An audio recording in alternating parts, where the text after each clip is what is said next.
Pessoal, então hoje a gente vai começar a aula de protistas. E como vocês já devem saber, né, os protistas foram os primeiros eucariontes a surgirem no planeta. E a origem dos protistas é um tema muito discutido pelos cientistas até hoje. Vocês vão ver mais tarde que até hoje os cientistas tentam descrever a história evolutiva desse grupo. Tá? O que a gente sabe é que ele tem mais de uma origem em comum. Mais de uma origem, né? Mais de um ancestral possível. Por quê? Vamos lembrar da Terra, né, primitiva. Você tinha várias linhagens de bactérias naquele ambiente ali bem inóspito, né, bem diferente e rico em nutrientes, enfim, vários ambientes ali possíveis para a proliferação de procariontes. E aí você tem várias linhagens de procariontes com várias adaptações, né, com várias características, e cada uma dessas linhagens potencialmente, né, originou outras linhagens que viriam a ser eucariontes. Então você tem vários caminhos possíveis para a origem dos protistas, dos vários grupos de protistas. Quando eu falo vários grupos de protistas, pessoal, entende o seguinte: aquele termo alga e protozoário, os termos alga e protozoário, eles têm uma importância enorme para o aprendizado, sem dúvida. A gente usa esses termos na sala de aula direto para vocês entenderem que existem protistas que são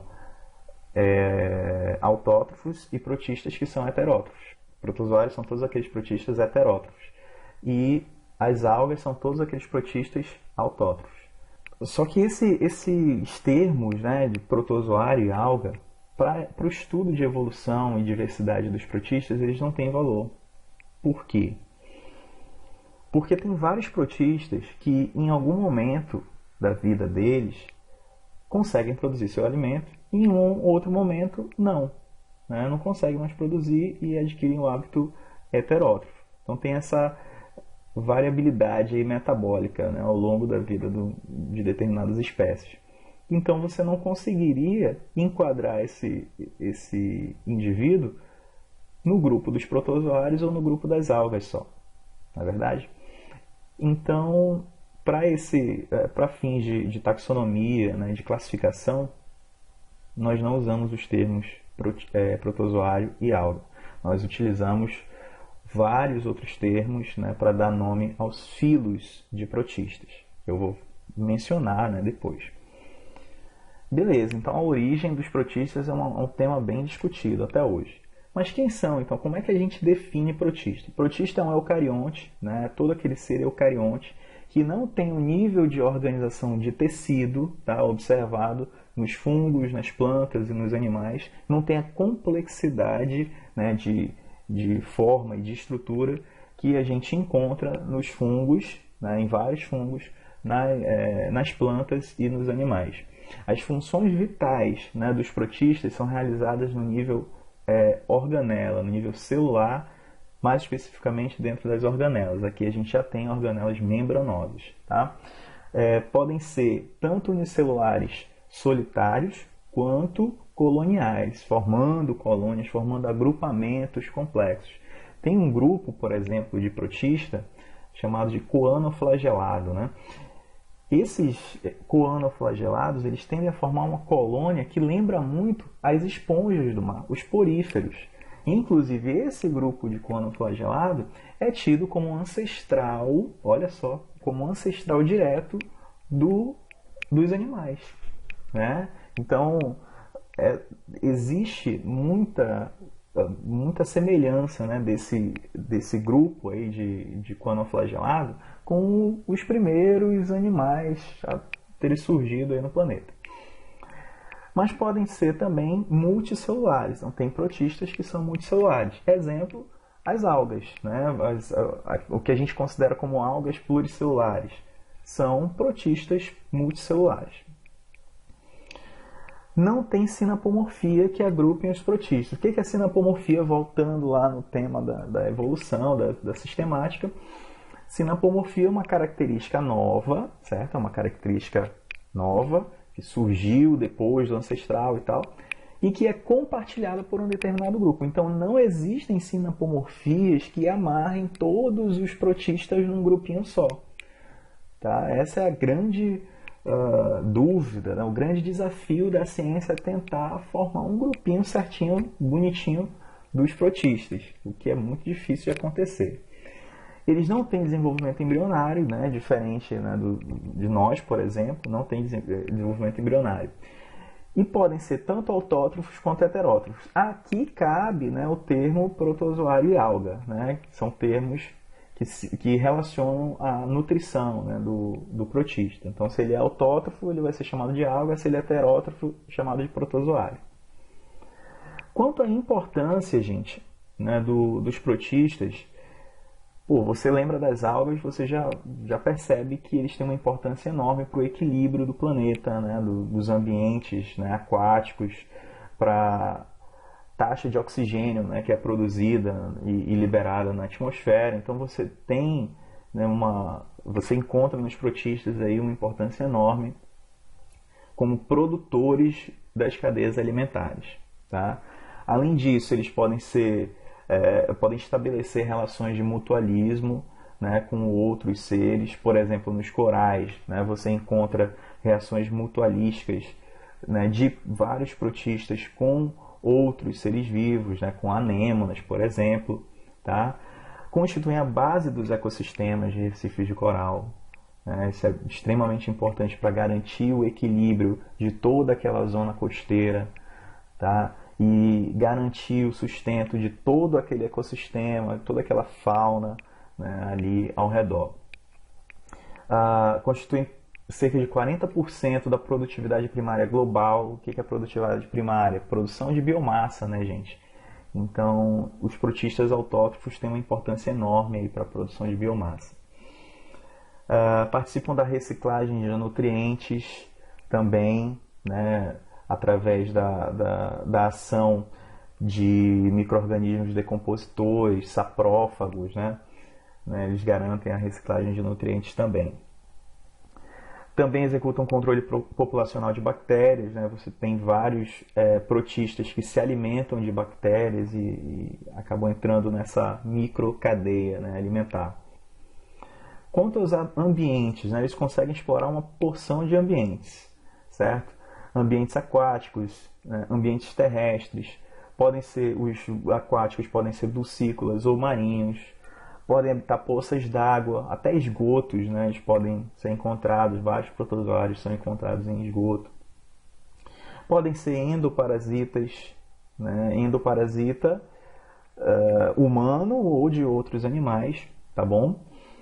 E podem ser simbiontes, né? O que é um organismo simbionte? É aquele que faz mutualismo, né, com outro ser vivo. Então você tem aqui nessa figura, por exemplo, um protozoário triconinfa, né, do gênero triconinfa, que é um endosimbionte, é um organismo simbionte dos cupins.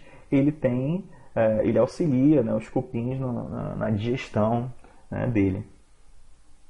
Beleza.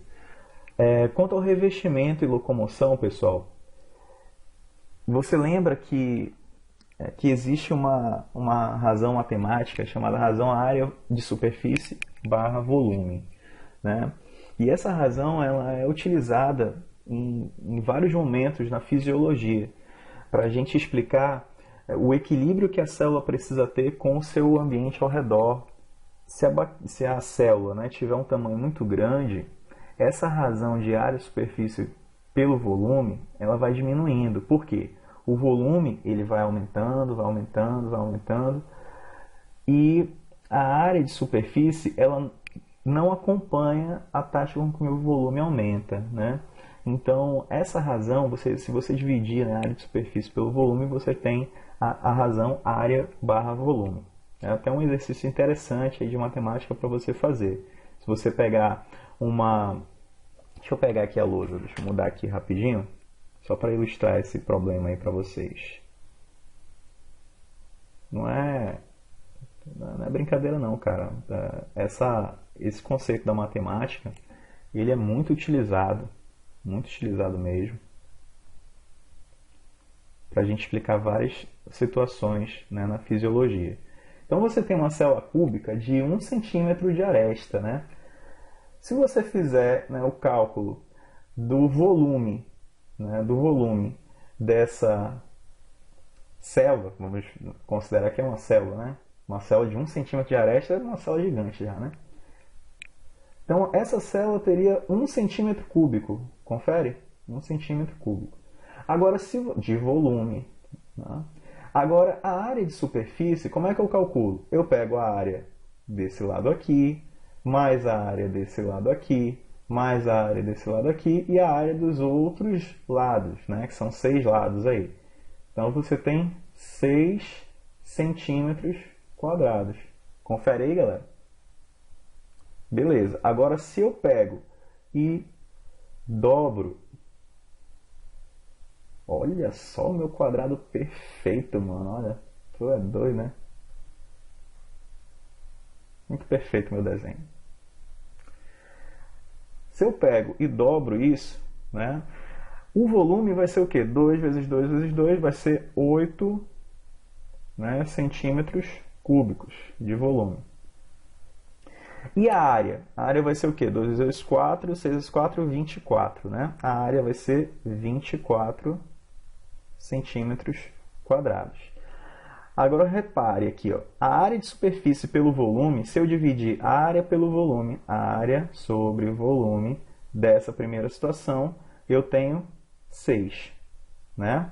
Agora, se eu divido a área de superfície pelo volume nessa segunda situação, a área sobre o volume vai ser 24 dividido por 8, não é? Que vai dar 3. Olha só a área de superfície e volume. Olha só o valor que deu aqui, ó. Já diminuiu. Então, que conclusão eu tiro daqui, né? Eu tiro que quanto maior a célula, menor é a área de superfície e volume. Ou seja, a célula vai ter mais dificuldade para se sustentar, porque ela não vai ter uma superfície, né, suficiente para garantir as trocas de nutrientes, né, de matéria e energia que ela precisa ter, né, com o ambiente para sustentar todo aquele volume.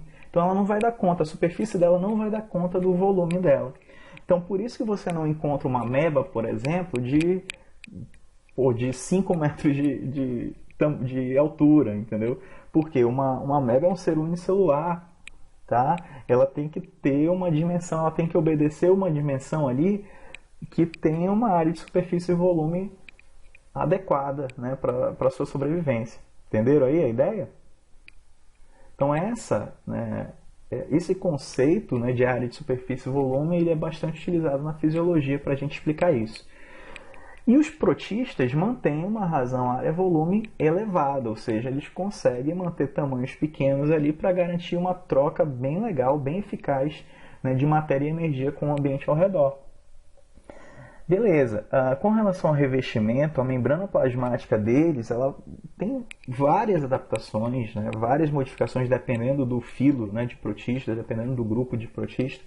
Então você pode encontrar películas, né, ao redor da membrana plasmática, que são proteínas, ao redor não, né, sob, né, embaixo da membrana plasmática, que conferem uma rigidez, né, uma estabilidade, né, para o formato, né, de alguns grupos de protista. Além disso, alguns grupos têm tecas, né, que são coberturas em forma de escama. Aqui você tem nessa figura uma ameba, e ao redor dessa ameba você tem uma teca, que é tipo um vasozinho, tá vendo aqui, ó, que protege, né, esse micro-organismo. Isso varia de micro-organismo para micro-organismo, tá? Alguns têm partículas acumuladas, né, do ambiente mesmo, né, ao redor, e aí você observa ali no microscópio ele com um monte de treco ao redor dele, ali, mas é resquício do ambiente, né? São traços ali do ambiente que ele acaba agregando para meio que se proteger, né? Tem também arranjos do citoesqueleto que podem ficar bem perto ali da membrana plasmática e dão também uma sustentação, uma certa rigidez para a célula. Então você tem várias adaptações para a membrana plasmática, né? E suportes, né? Reforços, né? Da membrana plasmática como reflexo da adaptação desses seres a diversos ambientes. Além disso, eles podem se locomover, né, com a ajuda de pseudópodes, né, que são expansões ali da membrana plasmática. Você vê a ameba se locomovendo, né, ela se locomove por pseudópodes. Beleza. Cílios e flagelos, eles podem ter, né, vários cílios, milhares de cílios, né, ao redor da sua membrana plasmática, e podem ter vários flagelos, ou um só também, né, ao redor da membrana plasmática, dependendo também do grupo de protista. Tá? A digestão, pessoal, a nutrição deles vai depender de uma digestão que é intracelular. Tá? No caso dos heterótrofos, eles dependem de outros seres vivos, né, para conseguir seus nutrientes. No caso dos autótrofos, eles vão fazer, né, fotossíntese, certo? Beleza. O que mais aí? Tá. Alguns grupos, né, de protistas têm estruturas especializadas na aquisição, na captura de alimento. Um exemplo é o citóstoma. Nessa figura aqui do lado, né, você observa um paramécio, tá? Que é um protista. E esse paramécio, ele tem uma entradinha aqui, ó, que é como se fosse a boca dele, ó, o citóstoma. Tá? O significado desse termo citóstoma, stomos significaria boca, né? E cito é celular, célula. Então seria a boca da célula, o citóstoma, que é esse local aqui por onde ele captura, né, o alimento, né? Células menores, bactérias, enfim. E aí ele captura por aqui.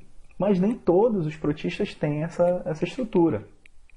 Eles podem, por exemplo, a ameba, né? Ela pega o pseudópode dela, envolve o micro-organismo menor ali e bota para dentro da membrana plasmática. Não precisa de citóstomo.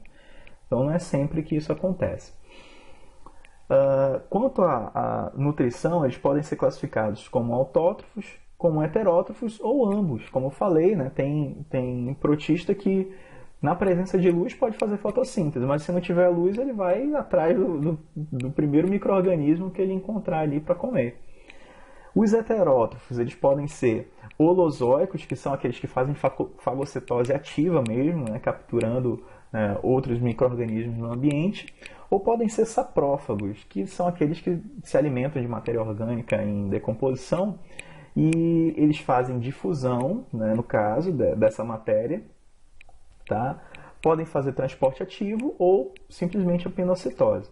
Então, os saprófagos, eles não têm aquela captura ativa, né, de nutrientes, eles se alimentam de matéria orgânica em decomposição.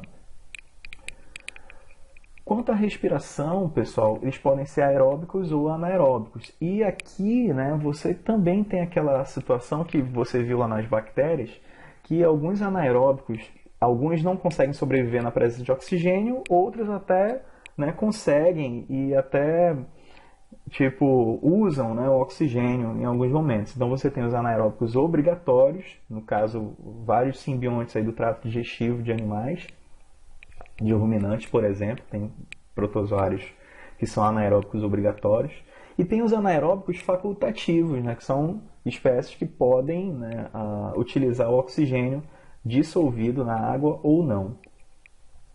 Quanto à osmorregulação, só para dar uma refrescada na memória de vocês, o que seria osmorregulação? É a regulação da entrada e saída de água, tá? Então, regulação mais adequada seria definir assim, é a regulação da concentração de substâncias dentro da célula, tá? Mas essa concentração, eles regulam, a forma mais fácil, né, de regular a concentração de nutrientes é regular a entrada e saída de água pela osmose, controle da osmose. Então, como é que os protistas, né, que precisam regular a entrada de água lidam com isso? Entre outras situações, né, eu pontuei a questão dos dulcícolas, né, dos protistas de água doce, que eles lidam com um problema enorme, né, de entrada de água. Tá? A água pode entrar direto ali porque eles estão num ambiente que, se você comparar, né, ali ao redor da célula, há menos sais minerais, menos substâncias ao redor da célula do que dentro da célula. Então ela está no meio que é considerado hipotônico com relação a ela. Né? Então, no meio hipotônico, o que tende a acontecer? A água se deslocar do meio hipotônico para o hipertônico, que nesse caso é o interior da célula. Então eles têm que lidar com essa entrada de água o tempo todo. E por isso eles adquiriram uma organela chamada vacúolo contrátil, que vai, de forma bem rítmica, bem sincronizada, expulsar o excesso de água que está entrando ali, né, na célula. Tá bom? Beleza, com relação à capacidade de resposta, né, a estímulos do ambiente, os protistas têm várias adaptações, né, a respostas químicas, né, a estímulos químicos, a estímulos luminosos. Né? Então, em resposta à luz, eles podem se deslocar ali né, pelo ambiente. Beleza? Então, vários estímulos podem ser percebidos ali pelo protista, mas geralmente é o calor, né, estímulo térmico, estímulo químico ou luminoso. E aí eles têm várias organelas, né, desenvolvidas para isso. Não vou entrar em detalhes de cada organela, tá? Porque não vem ao caso. O protista é um grupo enorme, né? Você vai já entender o que eu estou falando. Mas eles têm, para se locomover, eles têm cílios e flagelos. Tá? Esses cílios e flagelos podem responder a estímulos químicos do ambiente. Tá? E eles se locomovem usando uma engrenagem bem complexa, tá? Um conjunto de proteínas que está ali na base, né, do flagelo, na base do cílio, garantindo o movimento deles. Esse conjunto de proteínas recebe o estímulo, né, do ambiente e já desloca, né, cílios e flagelos numa determinada direção, de forma bem coordenada, né, com o resto da célula. Alguns protistas apresentam estrussomos, que são bolsas contendo substâncias que vão gerar resposta, tá, ao ambiente, tipo liberar uma substância para o ambiente em resposta a um determinado estímulo. E alguns têm ocelos, né, que são estruturas que captam, né, a luz, né, que percebem a luz e também geram uma certa resposta ali para a célula. Ok? Quanto à forma do corpo, repara o seguinte: o protista, né, o ciclo de vida do protista, ele pode envolver várias formas celulares. Então, um protista que tem um formato arredondadinho, né, meio esférico, numa fase da vida dele, numa outra fase, de repente, pode ter uma forma completamente diferente, mais alongada, com flagelos e outras estruturas. Então, ao longo do ciclo de vida, né, de vários protistas, você tem formas de corpo bem diferentes. Tá? E geralmente essas formas entram nesses três tipos aí: ó, os trofozoítos, os esporozoítos e os merozoítos. Os trofozoítos estão relacionados com a reprodução sexuada, né, e assexuada. Os esporozoítos geralmente estão só relacionados à reprodução assexuada. E os merozoítos são formas intermediárias aí de uma forma para outra. Tá? Nessa figura eu estou ilustrando com um exemplo dos tripanossomos, tá? O causador lá da doença de Chagas. Né? E você observa que o tripanossoma ele adquire vários formatos ao longo da vida dele. Pô. Então essa letra A aqui, ó, essa figura A aqui, ó, ela é chamada de amastígota, tá vendo? Já essa outra aqui, ó, ela é chamada de coanomastígota. Essa aqui é promastígota e por aí vai, gente. Só que você precisa ficar decorando termo por termo de todos os grupos de protista? Acho que não é tão interessante, né?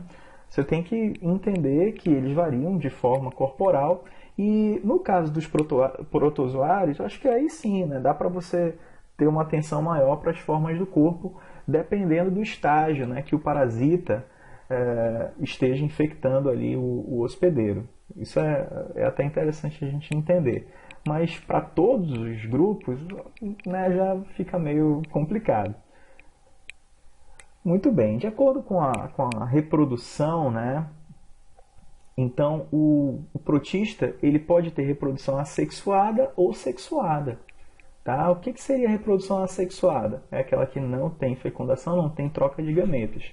Mas em alguns grupos, eles até trocam, né, células sexuais, trocam estruturas sexuais para, né, garantir uma reprodução sexuada.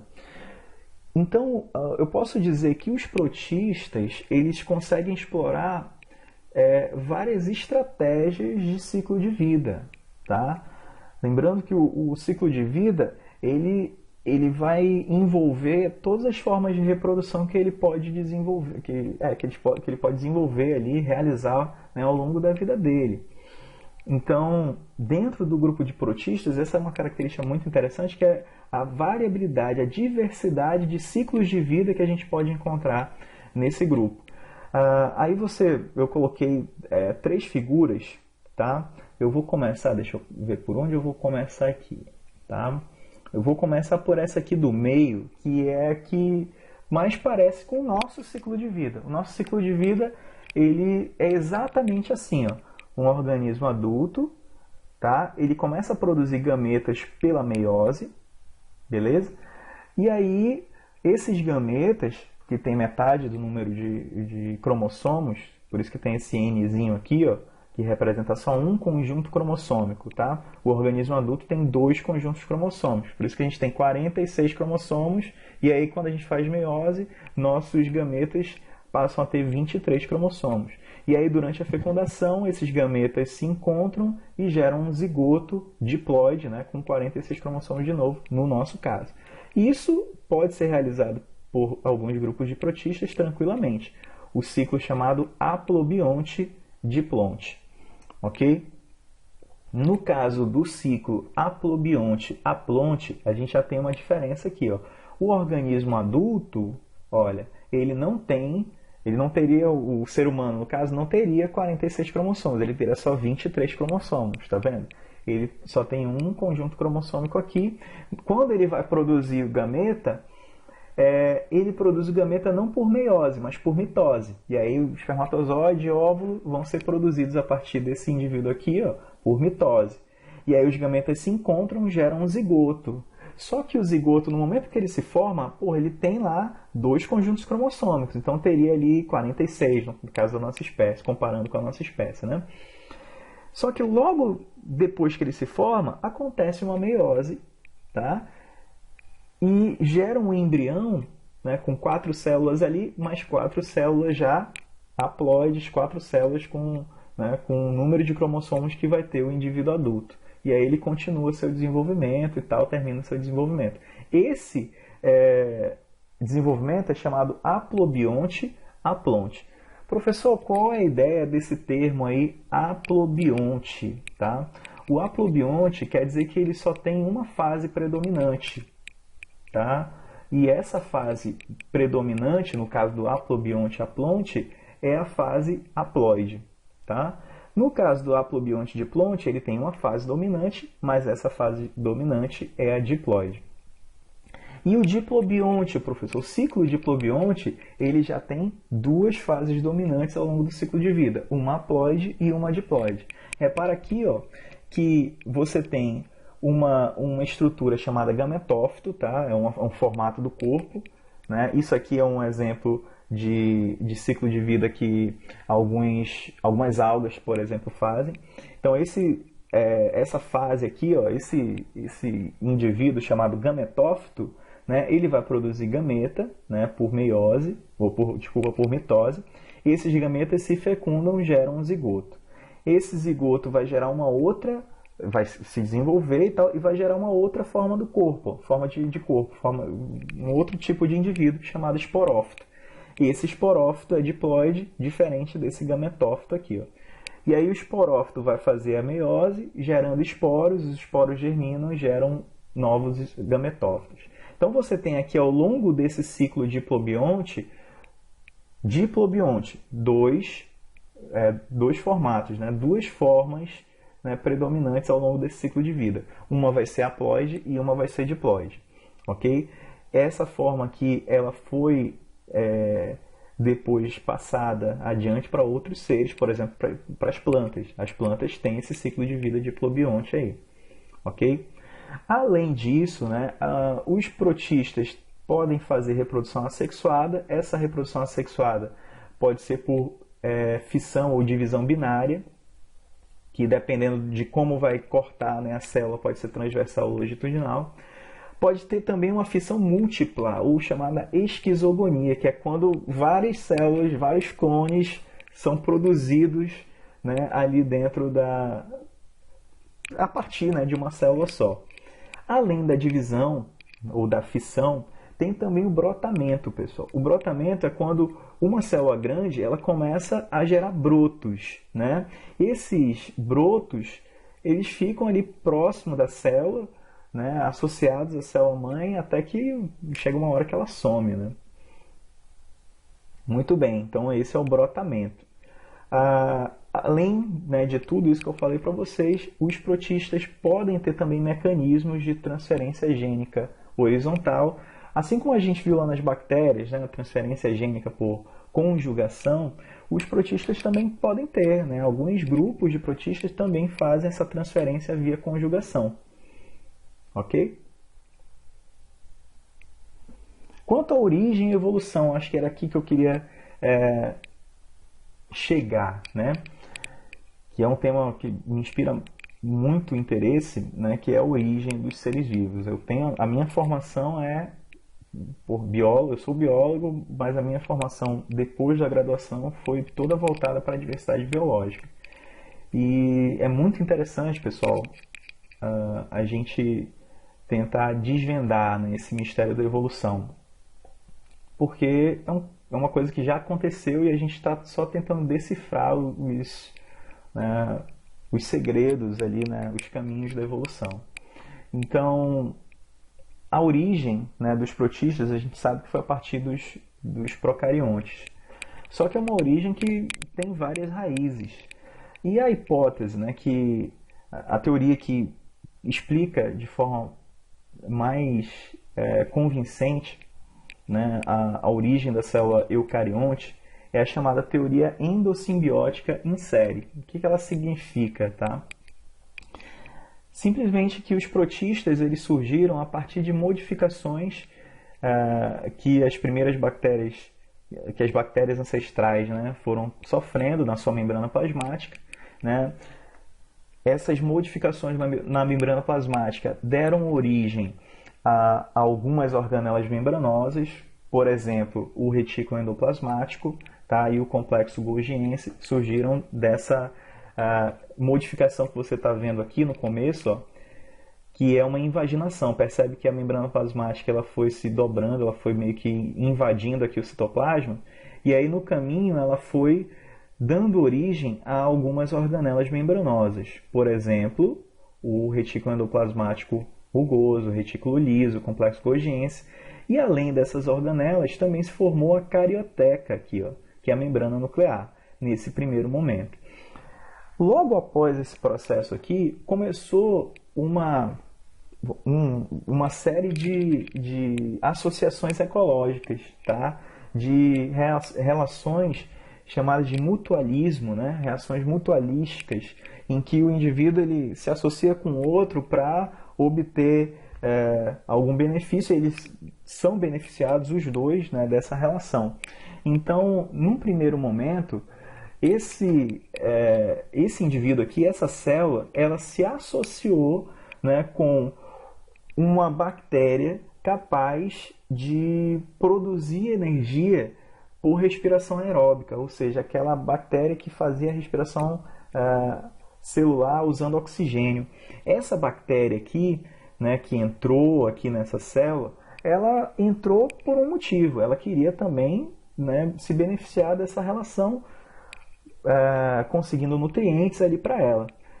Beleza, e essa bactéria maior aqui, né, esse indivíduo maior, ele queria aquela energia que estava sendo produzida. Então, com o tempo, essa bactéria aqui, ela foi perdendo sua autonomia e foi resultando na mitocôndria, tá? Que a gente conhece hoje. Alguns milhões de anos depois, ocorreu uma outra associação aqui, ó, desse indivíduo que já tinha mitocôndria com uma outra bactéria que fazia fotossíntese. Esse cara aqui, ele pensou assim, pô, eu não quero mais correr atrás de alimento, eu quero alguém que produza alimento para mim. Foi mais ou menos isso que ele raciocinou. E essa bactéria, ela queria alguém, né, que fornecesse micronutrientes, abrigo, proteção para ela. Então não foi uma coisa de um lado só, não, né? Uma só, né, não foi só uma que se beneficiou, tá? Então esse cara que fazia fotossíntese, né, essa bactéria que fazia fotossíntese, entrou nessa célula e com o tempo ela foi também perdendo sua autonomia e foi dando origem ao cloroplasto, né, aos plastídeos no caso. Né? E aí você tem uma linha, né, histórica aqui que resume a origem, né, dos protistas. Beleza? E hoje a gente sabe, né, que essa eucarionte ela é dotada de uma porção, né, de estruturas membranosas e agora você já sabe como elas surgiram. Para a gente fechar a nossa aula, pessoal, eu vou comentar aqui sobre a evolução, né, dos protistas. Como eu falei, pessoal, os eucariontes eles surgiram a partir de um ancestral com as arqueobactérias. Está aqui esses dois ramos aqui, ó, Euriarqueota e Crenarqueota. Eu já até mostrei essa figura, né, na aula passada. E os eucariontes eles surgiram a partir das árqueas aqui, ó, desse ancestral com as árqueas. Só que quando a gente esmiuça aqui a evolução dos eucariontes, olha o que a gente encontra. A gente encontra uma diversidade enorme, né, de protistas, e esses protistas eles foram dando origem em momentos diferentes a outros seres vivos, né? A plantas, a animais. Por exemplo, aqui, ó, nesse ramo aqui, ó, nessa área aqui, ó, eu tenho um grupo de protistas que foi dando origem aos animais aqui, ó. Metazoa são os animais. E logo na raiz aqui, ó, dos animais, eu tenho um grupo de protista coanoflagelato, como eu falei, né, anteriormente. Muito bem. Em outra região... Eita, voou aqui um negócio que eu não sei o que é. Em outra região, você vê a origem das plantas, ó. Aqui, ó, a origem das plantas, certo? Muito bem. Então, você percebe, né, que os protistas eles têm uma diversidade enorme, que tem uma origem super complexa e que foi dando origem aos outros seres vivos, tá? Só para você entender, né, que aqueles termos protozoário e alga, pessoal, são termos que facilitam o nosso aprendizado, legal, mas na sistemática eles não têm muito valor. E eu coloquei aqui, gente, 3 referências diferentes, tá? 3 livros de zoologia diferentes. Eu vou já pegar aqui um para vocês sentirem um pouco a pressão do que a gente estuda, né, na faculdade de biologia, tá? Olha só, você tem aqui nesse livro, né, essa divisão aqui do grupo dos protistas, com 10 filos. Já nesse livro aqui, ó, você tem uma divisão com 6 filos só, tá? E aí esse filo aqui foi subdividido em vários subfilos. Já aqui você tem uma outra abordagem completamente diferente. Então, você percebe que os autores eles vão adotando abordagens conforme, né, o entendimento que eles têm ali, né, da evolução, né, daquele grupo. Esses 3 autores aí, ó, você percebe que essas 3 obras elas são de anos bem próximos, mas são anos relativamente recentes se a gente for comparar, né, a história, o estudo da evolução dos protistas, tá bom?